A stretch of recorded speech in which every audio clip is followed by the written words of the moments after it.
secara bertahap mengevaluasi. Beda ya kalau di UNESA itu dengan sistem sudah webnya. Tapi sebelum itu saat saya mendampingi mereka untuk akreditasi internasional, kita sistemnya ya manual menggunakan Excel begitu.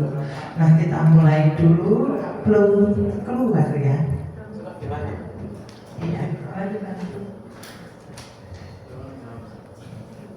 iya, silakan.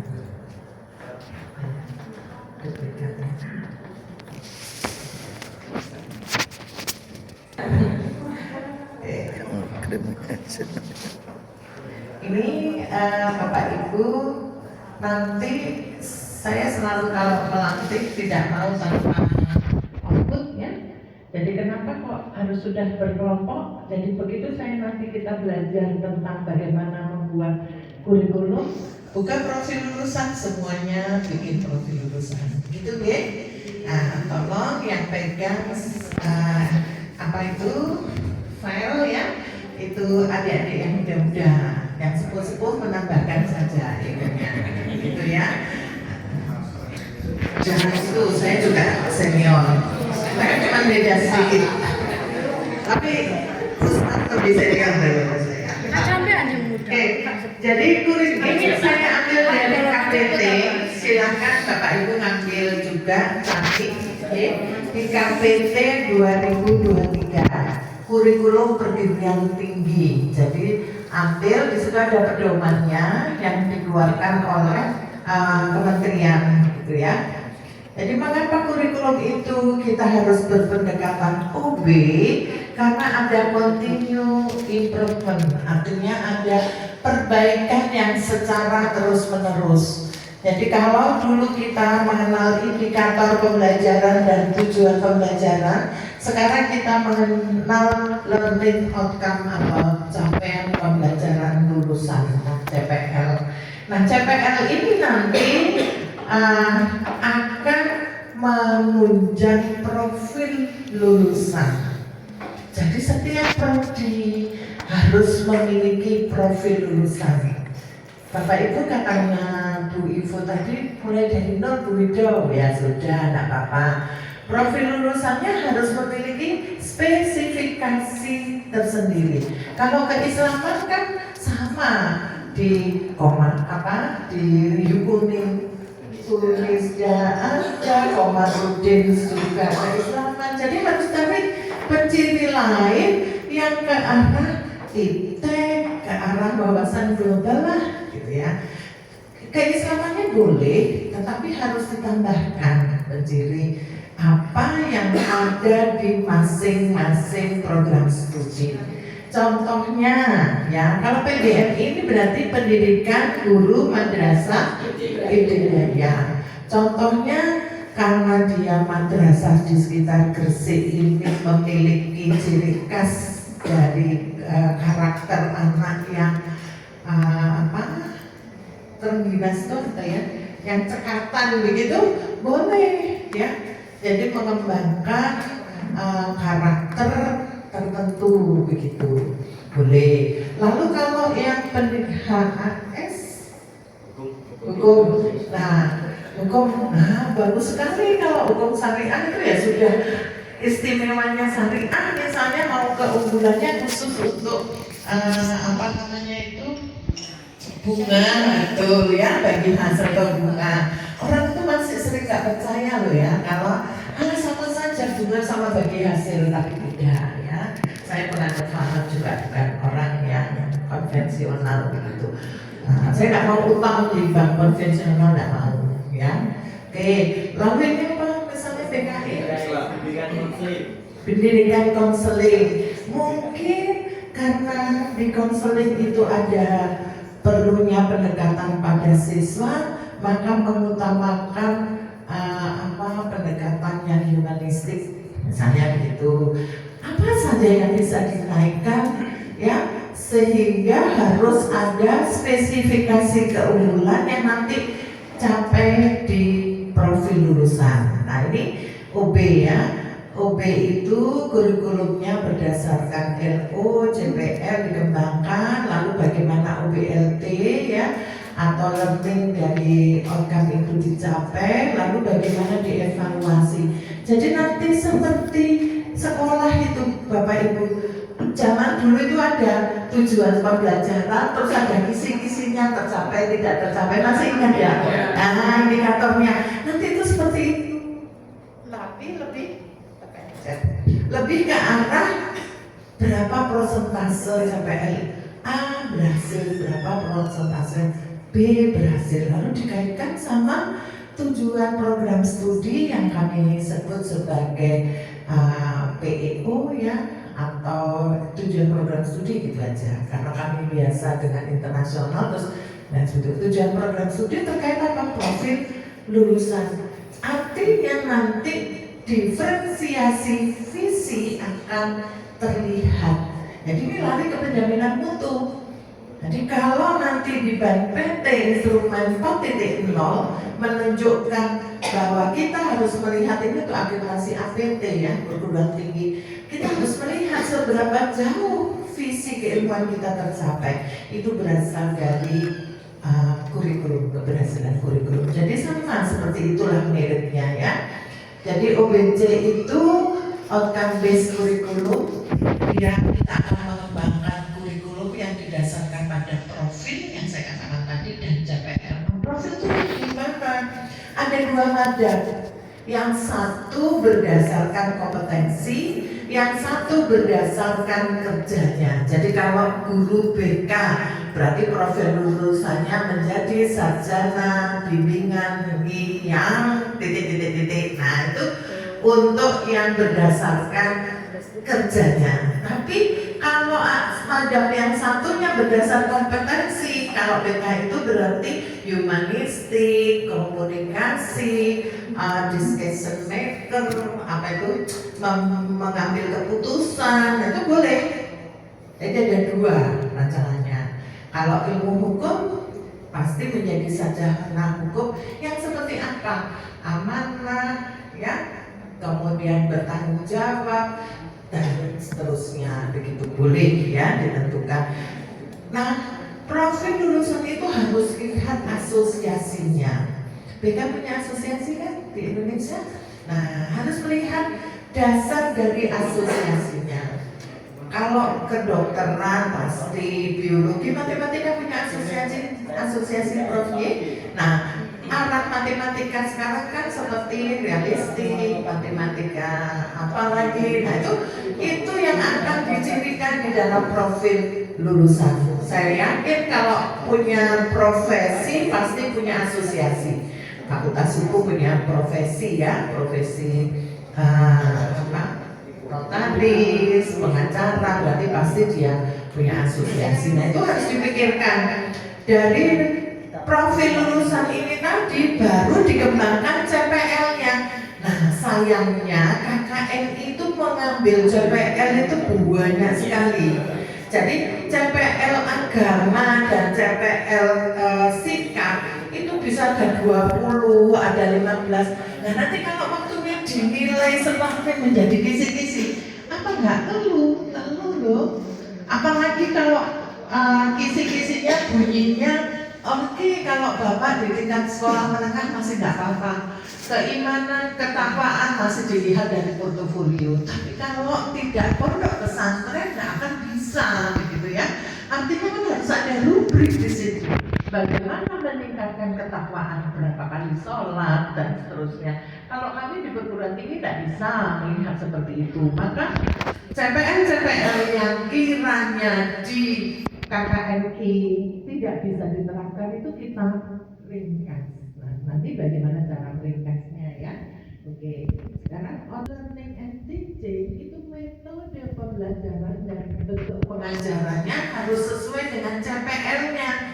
Kalau CPL-nya menganalisis kajian tentang titik-titik, maka model pembelajarannya ya jangan teacher center. Tentunya mahasiswa diberikan beberapa artikel, mereka diminta menganalisis, misalnya seperti itu, harus disesuaikan. Nah kemudian kalau bentuk pembelajarannya di luar prodi karena magang, maka CPL-nya bunyinya juga harus Demikian. Kalau di UNESA itu CPR-nya punya kekhususan, yaitu inklusi olahraga, inklusi atau disabilitas, olahraga, kewirausahaan, kemudian seni dan ilmu. Nah, untuk itu penciri itu sudah harus mulai di perguruan tinggi. Di mana terlihatnya? Di visi dan misi. Jadi waktu membentuk kurikulum ini, visi misinya itu sudah mulai ditonton semuanya untuk turun ke bawah menjadi sebuah profil lulusan yang bisa terukur. Jadi jangan daki-daki profil lulusannya yang tidak bisa terukur. Bahkan untuk membentuk profil lulusan, selain diturunkan dari bahan kajian dan beberapa pengalaman asosiasi, saya juga mengambil dari hasil alumni. Alumninya banyak jadi apa? Ya. Kalau di hukum, apakah banyak mereka jadi pengacara atau di entrepreneur? Nah itu dilihat kembali, dilihat, itu ya beberapa hal waktu mengembangkan profil lulusan. Sedangkan OBLT ini nanti karena harus sesuai dengan metodenya, maka dia akan dapat di asesmen dan dievaluasi. Ini sudah paham ya bagaimana ini kita harus membentuk profil lulusan dari sebuah OB. Kok kaitannya? Oh ya, oh ya, kembali slide yang di sini ya. Oke, slide kedua. Biar nyambung. Oke, boleh. Ya. Untuk membantu, ini kan generasi lama, Bu. Sementara ini generasi Z. Ini bisa juga nanti terlalu jauh, nggak nyambung, karena padahal ini kan sederhana. Ya. Oke, yang ada di A itu dulu, kalau zaman dulu kita ini belajar, di situ kan ada tujuan instruksional umum, ada khusus, itu wilayahnya di sini gitu Bu ya. Kemudian dijabarkan ada rencana pembelajaran, itu di wilayah A. Di wilayah B, bagaimana melaksanakan yang di A, itu yang kedua itu kan KBM-nya, kegiatan belajar mengajarnya. Itu model dulu. Lah bagaimana apa yang telah direncanakan, yang dilakukan proses itu bisa dievaluasi, itu yang ketiga. Sederhana itu kalau dulu gitu.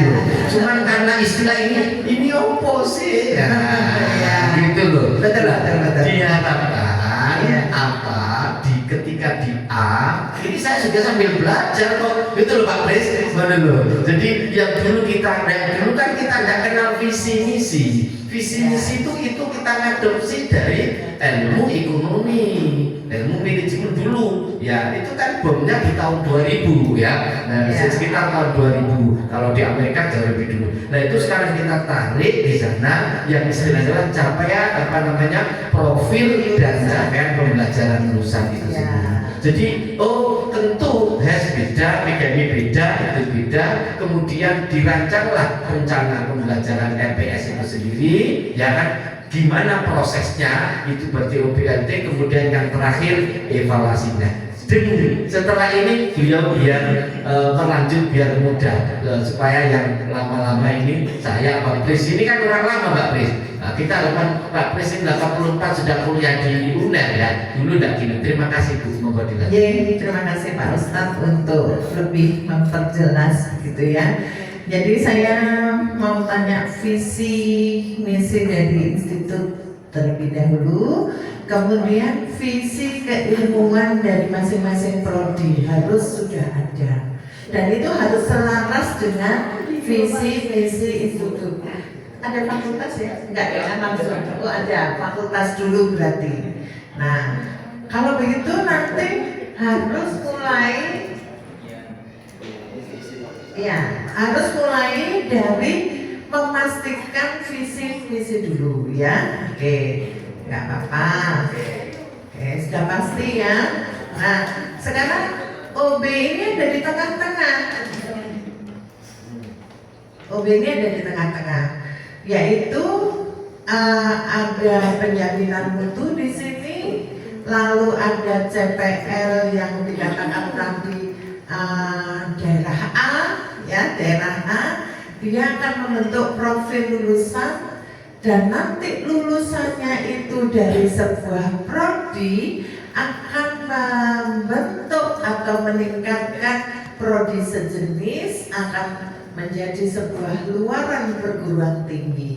Artinya OB ini akan membantu perguruan tinggi mengembangkan atau menemukan keberhasilan visi dan misi institusi. Seringkali visi dan misi itu tidak pernah diukurkan, dibiarkan saja begitu ya.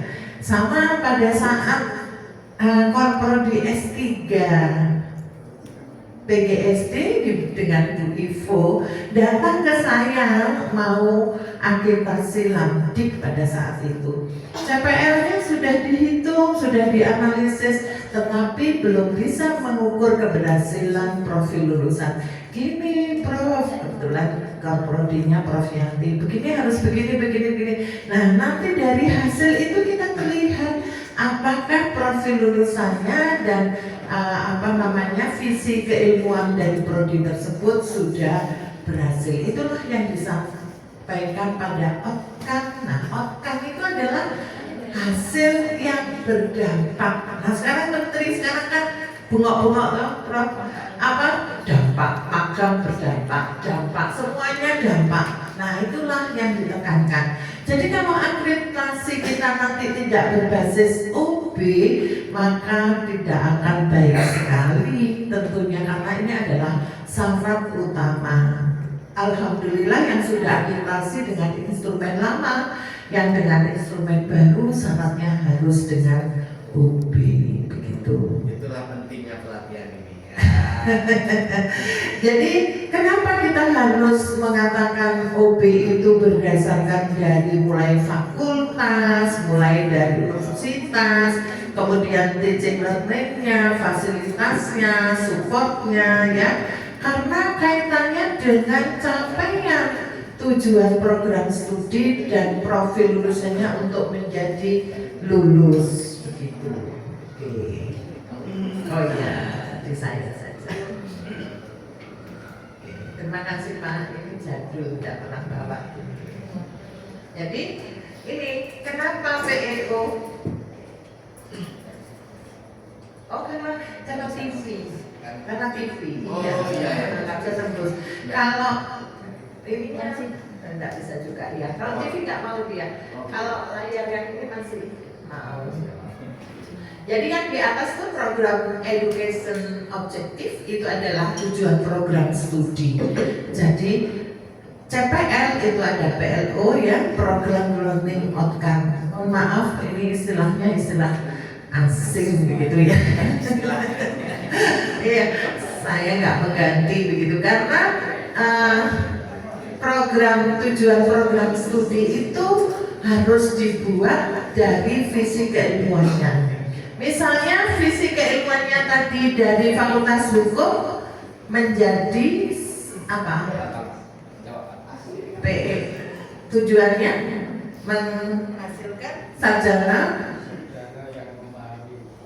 yang memahami hukum, ya, hukum Islam gitu ya misalnya ya. Sarjana yang mampu kalau PEO tidak boleh memahami, harus sudah mengimplementasikan ya. Mengimplementasikan, kalau mengembangkan masih boleh. Kalau kata memahami dimiliki untuk tujuan program, untuk bukan indikator atau CPR. Kata kerjanya itu juga harus diatur. Masih ingat toh kata kerja institusional? Ya. Jadi menerapkan hukum Islam misalnya. Maka kalau dia tujuannya menerapkan hukum Islam, CPL untuk menurunkan mata kuliah dalam pengembangan hukum Islam apa saja? Ya, ada pidana Islam, perdata Islam, biasanya dibagi dalam bonggol-bonggol keilmuan seperti itu. Ya, kalau di kami nggak sampai segitu. Fakultas hukum itu nggak ada, malah bagian kecil yang hanya bercerita tentang hukum Islam. Berarti di HMS ini betul-betul sampai ke arah hukum pidana, perdata, kemudian apalagi Pak, pengacara itu hukum acara pidananya, itu semuanya basicnya Islam gitu. Mungkin seperti itu ya Pak, tentang waris. Nah apalagi sekarang undang-undang yang dari pertanahan akan diberikan kepada negara jika masih terjadi perebutan. Nah bagaimana ini kan jadi topik yang luar biasa, apakah bisa seperti ini? Nanti PLO-nya turun seperti itu nanti, bagus sekali ya sebetulnya itu. Oke. Nah saya tunjukkan ini bahwa ini mulai dari profil lulusan tadi, kemudian naik ke atas dilihat dari visi keilmuan program studi dan visi misi dari fakultas dan universitas. Dari mana tadi? Dari kata keislaman tadi. Perguruan tinggi yang Islami turun menjadi hukum Islam di keilmuannya. Begitu. Bisa dipahami Bapak Ibu? Ya. Nanti kalau misalnya di perguruan tingginya berbasis entrepreneur, maka turun ke fakultasnya apa? Untuk hukum ya berbau kewirausahaan, misalnya begitu. Kalau ada lagi berkarakter apa? Ya ke bawahnya nanti juga harus diikuti seperti itu, mengikuti profil lulusan. Nah, untuk membentuk profil lulusan itu juga harus dilihat dari rumusan untuk membentuk CPL dari profil lulusan dan visi misi juga akan melihat pengembangan bahan kajian yang akan nanti turun menjadi mata kuliah dan CPL. Nah ini tugasnya siapa? Kalau di institut Bapak Ibu kan tidak ada tim pengembang, itu tidak ada, habis tugasnya kita bersama ya. Karena saya tahu SDM-nya pasti jumlahnya sesuai BUMBIS ya, 5 atau 6, betul kan? Iya, termasuk. Nah ini yang visi misi itu atribut dari Senat. Ini ada Senat Bapak? Ada ya. Kalau visi misi fakultas itu pengembangnya dari Senat fakultas. Ya. Lalu untuk tujuan program studi itu juga melihat dari stakeholder, dari pengguna ya, alumni dan tentunya masyarakat yang yang mengikuti atau berperan aktif di situ. Oke. Nah, kalau di kami PEO dibuat dan profil lulusan itu dalam rangka akreditasi internasional. Jangan disamakan ya. Kalau UNESA itu sudah 40 prodinya terakreditasi internasional dan sekali bayar itu bunyinya M. Ya, bunyinya M. Oleh sebab itu saya itu dianggap orang paling jahat di UNESA karena sudah bayar uangnya mahasiswa, maka harus lulus kan begitu. Nah untuk itu saya yang ke prodi ya agak keren gitu ya, artinya ayo apalagi dengan di sini nggak ada fakultas olahraga ya. Rektor saya itu dari olahraga. Tentunya kalau kompetensi orang olahraga kan ke arah motorik ya. Nah pada saat saya suruh menyusun hidran saya, hidran untuk pemadam kebakaran saya lepas dari temboknya karena dipakai barbelan begitu. Jadi itu jadi dosen motorik tentunya berbeda. Ya sudah, saya biarkan dia sambil barbel sambil menulis. Kalau enggak mic di depan kami karena ada mic yang sudah ini itu juga bisa jadi nyanyi dan sebagainya. Saya kunci ruangan lantai 9 saya itu dari luar. Kenapa? Kalau nggak gitu ucul terus ada saja. Jadi saya kalau dianggap jahat itu sudah biasa, gitu ya. Karena membayar pada saat itu saya ditantang oleh rektor prodi di FIKK itu harus terakreditasi internasional. Jadi prestasinya banyak, tapi dokumennya lari-lari kemana-mana. Jadi harus kumpulkan satu-satu, betulkan PEO sama PLO-nya. Kepelatihan olahraga dan pendidikan jasmani ini rebutan alumni, podo-podo jadi guru olahraganya kan. Cuman satunya itu melatih, beda loh ternyata melatih dan menjadi guru. Kalau melatih itu akan larinya dia di prestasi, kalau guru untuk kurikulum begitu. Nah, kalau melatih di sekolah berarti dia kurikulumnya ekstrakurikuler, kalau ini kurikulumnya murni. Itu saya dudukkan semua. Biar profesor yang saya dudukkan berantem, mereka rebutan profil lulusan ini. Mungkin di sini masih tidak ada karena beda-beda jauh ya, beda semua jauh. Kalau di kami nama prodinya itu bisa sama ya, MP, TP. Nah, kemudian yang hampir sama lagi itu pendidikan IPA, matematika itu jelas sudah sendiri, tapi IPA dengan fisika, kimia, biologi. Jadi kan ada pendidikan sains untuk guru sekolah menengah pertama. Berarti profil lulusannya ya dia nggak boleh menjadi guru sekolah menengah atas, kan begitu. Nah, itulah fungsinya menentukan profil lulusan. Sekarang sudah mulai terbuka ya, profil lulusannya itu mau jadi apa. Guru madrasah ibtidaiyah, berarti guru SD gitu kan, yang bagaimana? Nah itu nanti dipikirkan. Kemudian prodinya apa lagi ya? Agama ya Pak, agama Islam, kemudian ekonomi syariah, lalu ini PAUD ya? Ah ya, oke. Ya, oke. Nah, sekarang setelah profil lulusan ini dibentuk, barulah membuat PLO. Halo Bu Wido, ayo kita bikin profil lulusan. Ya. Visi keilmuannya sudah dimasukkan, sekarang buat profil lulusan sudah. Ini hal pertama yang harus dikerjakan untuk memulai OB, memastikan visi, misi, tujuan yang sesuai dari hasil tracer dan survei kepuasannya. Mari kita memastikan membuat profil lulusan, baru menentukan CPL dan PLO-nya, lalu melihat hubungan kekuatan PLO dan PEO. Tenang, sekarang profil lulusan dulu. Syarat profil lulusan. Ya, profil lulusan itu harus memiliki sebuah deskripsi tentang karakter, sikap, pengetahuan, keterampilan lulusan perguruan tinggi yang diharapkan jenengan semua untuk dapat diaplikasikan di masyarakat, ya, sehingga nantinya mereka dapat hidup sepanjang hayatnya.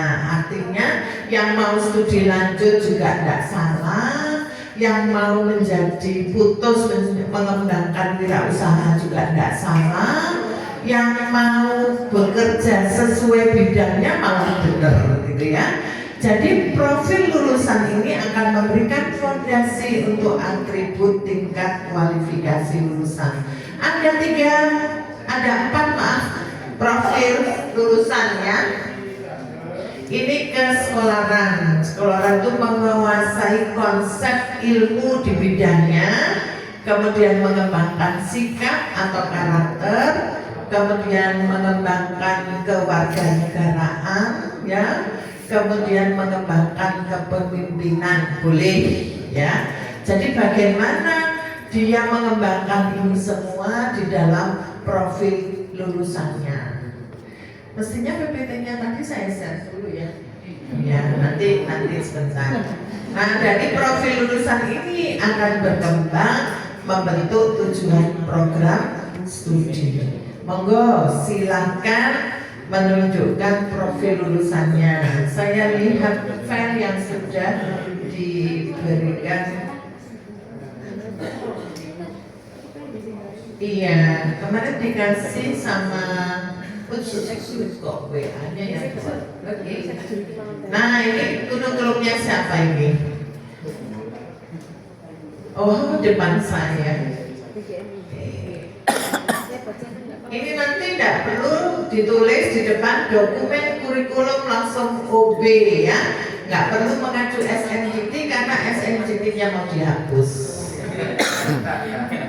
Saya tim reviewernya ya, jadi wes politik top Pak Ustaz. Nah, cocok saya kerja di situ. Jadi sudah tidak berbasis KKNI dan SNJT ya, langsung berbasis apa? OB. Tidak usah menggunakan kalimat implementasi MBKM. Sekarang MBKM menjadi salah, namanya menjadi magang berdampak. Nah, MBKM dan magang berdampak itu adalah bukan inti kurikulum. Jadi tidak perlu ditambahkan kalimatnya di situ, walaupun ada 20 SKS magang berdampak. Ya, karena itu hanya ini apa bunga-bunga lah ya. Jadi jangan dianggap dibilang kurikulum MBKM salah ya. Kami pernah kejadian pada saat akreditasi, mengatakan ya waktu itu kami belum kurikulum MBKM. Wah, dianggap salah. Hati-hati ya. MBKM itu sebuah pendekatannya saja, di dalamnya itu ada apa? Atau memberikan nama sendiri, kurikulum 2025. Nah, di 2025 itu berbasis OB, boleh gitu ya. Lanjut. Mana sih? Ini yang sini.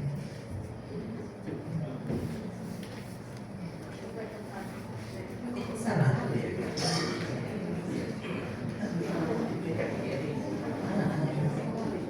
Saya bacakan dong. Gimana? Iya, dibacakan aja. Monggo. Saya bacakan. Profil lulusan ya? Iya.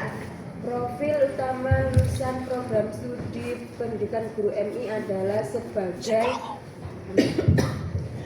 Profil utama lulusan program studi pendidikan guru MI adalah sebagai pendidik atau guru kelas MI, peneliti dan pengembang bahan ajar yang berpengetahuan luas, mendalam dan mutakhir, berkepribadian baik, berpengetahuan luas dan mutakhir di bidangnya dan berkemampuan dalam melaksanakan tugas serta bertanggung jawab berlandaskan etika Islam, keilmuan dan keahlian. Coba dicek, apakah profil lulusannya sudah memiliki kesekolaran, artinya menguasai konsep ilmu di bidangnya? Ada. Apa tadi? Menjadi guru MI, guru kelas MI, berpengetahuan luas, berarti itu masuk dalam mengembangkan pengetahuan ya. Kemudian kalau karakternya berarti masuk di dalam karakter ya, berkarakter bla bla bla bla ya, baik. Ya, terus untuk warga negaranya Sepertinya belum. iya, tapi sudah untuk mendukung perdamaian tadi, menghargai ada kok tadi lanjutannya ada Bertanggung jawab. bertanggung jawab masuk dalam karakter. Mungkin tinggal tambahkan bertanggung jawab dalam mengembang perdamaian. Ini kan hanya segini ya, cinta tanah air. Ya seperti itu. Dan kepemimpinan ada sudah tanggung jawab itu Jadi tadi. berarti yang direct itu warga negara. Iya, ditambahkan begitu. Alhamdulillah. Nanti itu ada deskripsinya. Jadi menjadi apa tadi? Guru kelas madrasah ibtidaiyah. Deskripsinya itu apa? Berarti pengajar, pendidik atau pendidik di Di MI betul. jadi dibuatkan tabel. Aduh ini kenapa ya nggak bisa Deskripsinya dibuatkan deskripsinya. seperti ini gitu. Yang memiliki kemampuan kerja, penguasaan pengetahuan, kemampuan manajerial dan tanggung jawab sebagai pendidik guru kelas yang mencakup bidang mata pelajaran bahasa Indonesia. Betul. Tapi nggak usah ditambahin karakternya tadi. Nanti karakternya di deskripsi yang di bawahnya. Khusus karakter. Gitu ya. Oke, mantap ya. Jadi nanti videonya. Oke, sekarang prodi buka. Satu-satu kan cuma 5. Apa profil lulusan? ahli dalam bimbingan konseling Islam. Jangan sampai baru sampai sini butuh CPL. Nah, berarti profilnya yang mana? Dan ya, saya baca ini sudah betul. Nanti pendidik PAUD harus ada CPL apa saja di situ. Sebagai peneliti harus punya CPL apa? Contohnya kalau sebagai peneliti kan dipakai semua nih ya. Apa bunyinya CPL-nya? Menguasai apa? Langkah-langkah metodologi ilmiah ya, kualitatif atau kuantitatif yang sesuai dengan keilmuannya ya, terserah, untuk meningkatkan analisis mahasiswa. Misalnya begitu. Enak ya kalau ngomong kalau ya. Yang di sana yang mikir gitu ya. Misalnya begitu ya. Kalau entrepreneur, CPL-nya apa berarti? Kewirausahaan. Berarti CPL-nya nanti ke arah gimana kalimatnya? Ingat kita KKMI-nya level 6. Kalau KKMI level 6 jangan sampai mengembangkan ya. Kalau mengembangkan itu punyanya magister, punyanya dokter. Gitu. Kalau hanya implementasi masih nggak apa-apa ya, tidak mengembangkan ini. Menganalisis boleh, gitu ya kalimat-kalimat itu. Oke, lanjut gimana? Kalau yang edupreneur untuk PAUD, CPL-nya kira-kira? Edupreneur. Nah,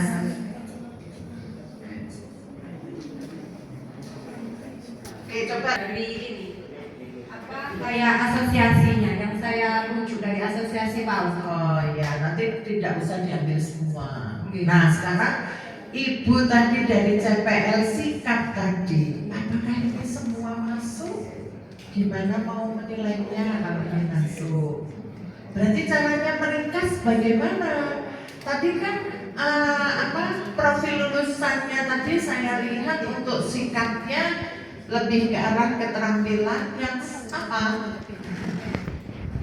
Dari poin 1, menjunjung bertakwa pada Tuhan yang Maha Esa, menunjukkan sikap religius. Apakah Ibu mau mengamati semua? Nanti kalau keagamaan kan ada sendiri ya. Berarti CPL itu kan untuk menunjang profil lulusan. Jadi kalau di sini misalnya dari deskripsinya naik, coba deskripsinya naik. Oke, yang sikap tadi wirausaha yang mampu bertanggung jawab, ya kan, misalnya manajerial yang bertanggung jawab. Kemudian apalagi bertanggung jawab lagi keilmuan bawahnya. Intinya sikapnya bertanggung jawab, kreatif, komunikasi, inovatif. Wes itu. Jadi CPL sikapnya apa? Menerapkan tanggung jawab, menerapkan titik-titik yang bertanggung jawab, berkomunikasi secara kreatif, dan melakukan inovatif. Paham? Jadi sikapnya itu. Nah, KKMI-nya coba dilihat 1 sampai 11 itu sikap semua. Mana yang bisa diambil? Nomor 9, ya kan? Kemudian 9 terus apa lagi? Nomor berapa lagi yang bisa diambil? Etika. Nomor 10. Nah, kalimat-kalimat yang tidak ada di profil lulusan itu dihapus, dijadikan 1. Coba bikin CPL untuk sikap. Pasti bisa. Loh kok ditaruh? Ayo. Taruh. Nanti kembali dengan kompetensi. Nah, apakah ini mengeluarkan kompetensi? Untuk hakim di sampingnya itu kompetensinya apa? Yang utama memberi keputusan, begitu? Memberikan keputusan itu biasanya apa? Bahasa Indonesianya discussion maker, bahasa Inggris. Sifatnya apa? Kata sifatnya? Justifikasi. Justifikasi boleh. Nanti orangnya menjadi justifikarisme Atau legitimasi. atau apa? Legitimasi. Nah itu lebih bagus, bahasa hukum banget tuh, ya. Oke, 1 jadinya legitimator. Orangnya legitimator. Tulis mak 1. Kalau konsultan hukum sama advokat, kompetensi utamanya apa? Memberi jasa layanan hukum. Jasa layanan hukum atau boleh juga bisa begitu ya, berkompetensi dalam jasa layanan hukum. Peneliti sudah boleh. Kalau pengawas lembaga keuangan syariah apa kira-kira? Menjadi Dewan Pengawas Syariah. Oh itu sama, itu kan pekerjaannya. Oh iya. Kompetensinya berarti apa?